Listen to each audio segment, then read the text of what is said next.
सो praise Lord, जय मसीह की सबको। सो परमेश्वर के नाम की महिमा हो।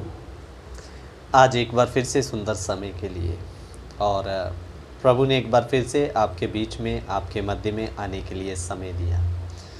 मेरे अजीज़ों, मैं माफ़ी चाहता हूँ कि आपके बीच में पिछले एक सप्ताह से मैं कोई भी बाइबल क्लास लेकर नहीं आ पाया। उसका कारण कि मैं बेंगलोर में प्रार्थना सभा के लिए गया हुआ था और इसी कारण मैं आपके बीच में काफ़ी दिनों से कोई वीडियो नहीं डाल पाया अजीज़ों।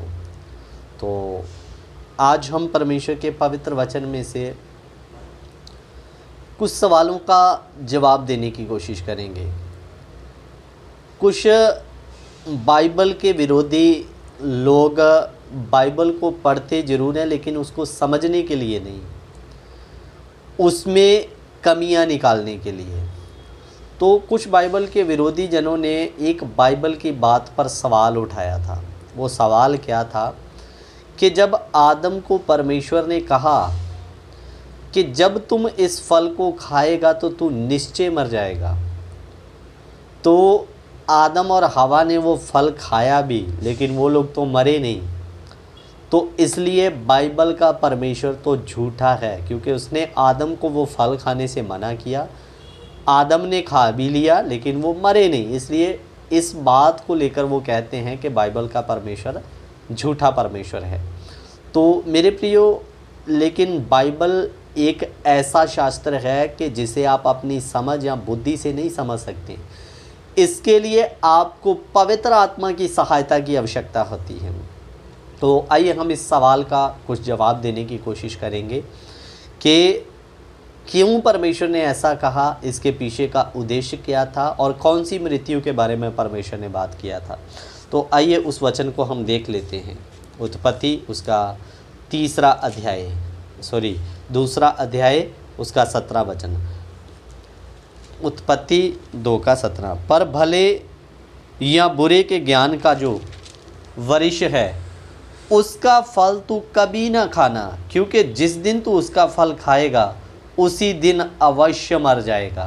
सो इधर में परमेश्वर ने आदम को कहा जिस दिन तू उस पेड़ का फल खाएगा तू अवश्य मर जाएगा करके। लेकिन आदम और हवा ने खाया तो मरे तो नहीं।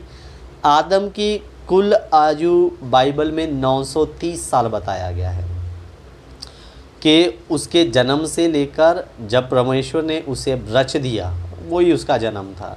वो माँ के गर्भ से पैदा नहीं हुआ, उसको मिट्टी से बनाया गया। तो उस समय से लेकर आदम की आयु युग है 930 साल बताई गई है मेरे प्रियो। तो फिर परमेश्वर ने कहा था तू मर जाएगा, तो वो तो मरा नहीं, वो तो 930 साल जिया और फिर मरा। तो फिर क्या सच में बाइबल का परमेश्वर झूठा है? बिल्कुल नहीं, क्योंकि परमेश्वर ने उनके शरीर की मृत्यु के बारे में बात नहीं किया था, उनके आत्मिक मौत के बारे में बात किया था। मैं आपको समझाने के लिए बताना चाहता हूं कि बाइबल 3 प्रकार की मौत के बारे में बताता है, अगर आप नहीं जानते। कितनी? 3 प्रकार की मौत के बारे में। सबसे पहले हम बात करेंगे शारीरिक मौत के बारे में। मेरे प्रियो, जो शरीर में हर एक इंसान मरता है, चाहे वो धर्मी हो चाहे वो पापी हो, बड़ा हो छोटा हो, किसी न किसी समय कोई ना कोई व्यक्ति इस दुनिया को छोड़कर चला जाता है। असल में वो हमारी दृष्टि में मौत है, लेकिन वो परमेश्वर की दृष्टि में मौत नहीं है। परमेश्वर की दृष्टि में वो शरीर को आने वाली मुकम्मल नींद है। जैसे हम रात को सोते हैं, सुबह उठ जाते हैं, तो मेरे प्रियो, परमेश्वर की दृष्टि में वो शरीर में आने वाली मृत्यु या मौत है, परमेश्वर की दृष्टि में वो नींद है कि ये मनुष्य मुकम्मल रीति से सो गया, अब ये उठेगा नहीं। इसलिए हम मसीह विश्वासी कभी नहीं कहते कि फ़लाना विश्वासी मर गया, हम कहते हैं फ़लाना विश्वासी या फ़लाना प्रभु का सेवक प्रभु में सो गया करके बोलते हैं। तो मेरे अजीज़ों, शारीरिक मौत, जो मौत होगी वो पाप के कारण आया ज़रूर है, लेकिन वो अब हर एक व्यक्ति की होगी। चाहे कोई पाप करे या ना करे वो भी मरेगा, चाहे कोई पाप करे वो भी मरेगा। तो इस शारीरिक मौत को परमेश्वर की दृष्टि में नींद कहा गया है, मुकम्मल नींद। एक बार जब वो शरीर का मौत आ गई, परमेश्वर की दृष्टि में वो नींद है, तो वो अब दोबारा नहीं उठेगा, उसको मुकम्मल नींद आ गया। तो मेरे प्रियो, मैं आपको दूसरा मृत्यु बताना चाहता हूँ। बाइबल में लिखा कि जब ये शरीर को छोड़कर हम जाएंगे तो हमारे अंदर से एक आत्मा और प्राण निकलेगा, और उसके लिए परमेश्वर ने एक जगह ठहराया है, जहाँ तो वो स्वर्ग हो सकता है अगर हम परमेश्वर को जानकर उसके वचनों के अनुसार चलते हैं। अगर नहीं चलते तो वो नरक की आग हो सकती है, और वहाँ आत्मा मरेगा नहीं, आत्मा और प्राण अनंत काल के लिए उस गंधक की आग में जलेगा। तो उसको बाइबल दूसरा मृत्यु का नाम देती है। हम उसके लिए वचन पढ़ लेंगे। प्रकाशित वाक्य उसका 21 अध्याय उसका 8 वचन, प्रकाशित वाक्य 21 का 8। परंतु डरपोकों और अविश्वासियों और घनौनों और हत्यारों और व्यभिचारियों और टूनों और मूर्ति पूजकों और सब झूठों का भाग उस झील में मिलेगा जो आग और गंधक में जलती रहती है। ये दूसरी मृत्यु है। सो इधर में परमेश्वर के वचन में बताया इसमें किन किन लोगों का भाग है। नंबर लिखा, नंबर 1 डरपोकों। आज कितने लोग डर में आकर, दुनिया के डर से, समाज के डर से, और क्या कहते हैं शिवसेना के डर से, आज कितने मसीह में लोग होने के बावजूद भी मसीह मौत के डर से या चपेड़ों के डर से या मार के डर से मसीह का इनकार करके उनमें मिल जा रहे हैं।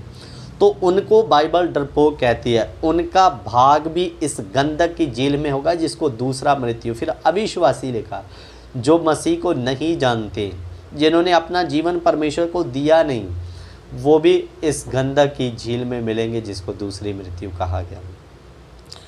और मेरे प्रियो, और इसमें लिखा घनौने, हत्यारे, व्यभिचारी, टूने, मूर्ति पूजक, झूठों का भाग इस गंधक में मिलेगा। तो अगर आप विश्वासी हैं लेकिन आपके अंदर ये सब बुराइयां हैं, तो आपको भी इस दूसरी मृत्यु का सामना करना पड़ेगा, जो आग की गंदगी, यानी कि जिसको नरक की आग कहा गया है। इसलिए सावधान हो जाएं।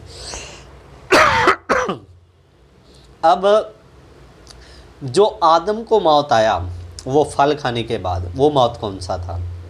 शरीर पे नहीं मरा, और दूसरा नंबर वो अभी नरक में भी नहीं गया था, या नरक की आग में भी उसको अभी नहीं फेंका गया।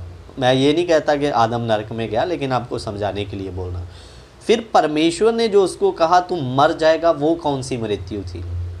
मेरे प्रियो, जब एक परमेश्वर के करीब जाने वाला व्यक्ति, उसके साथ मेल मिलाप रखने वाला व्यक्ति, जब पाप के कारण उसकी आज्ञा को तोड़कर उससे अलग होता है, तो और या वो परमेश्वर से हटकर संसार की ओर फिर जाता है, तो उसको भी आत्मिक मृत्यु का नाम दिया गया, क्योंकि वो आत्मिक दशा से हटकर शरीर में प्रभावित होकर परमेश्वर से उसका नाता टूट गया।